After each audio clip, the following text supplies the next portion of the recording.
Well, ahorita un día que nos está celebrando Día de Gente Mujer, nos event llama Bold Empowerment.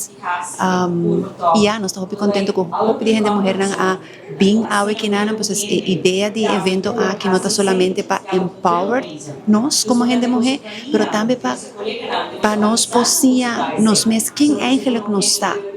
Nós está assim na base sempre com nós está lubida de stop o rato e walk, ok, who am I? Então essa ideia de evento aqui tá para hora nós sale e fona, nós está full energized, full klar para seguir vai delante, para tá hopi tools nang nós está vai duna awe, hopi speakers nang, skilled speakers nang ku tá join nos awe e mita quere ku nos turta vai beneficiar de mainta aqui. É tu mainta que nos organiza grátis para sobre a trove nos quer como Bold Properties Urban Crest International nos quer sempre duna back na comunidade. E mita quer que o evento aqui vai ajudar nos para nos center nos mes, connect nos mes com nos true nature, para assim nos prosseguir vai delante com mente focus e com amor para a vida.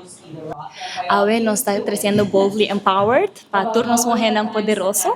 Nos está celebrando Women's Day y a la vez 3 años de Bold Properties Aruba.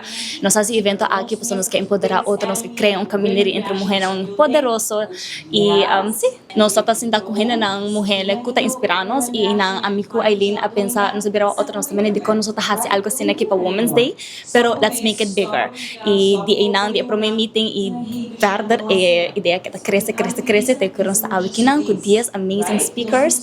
Entonces, sí, así una idea bien a vida.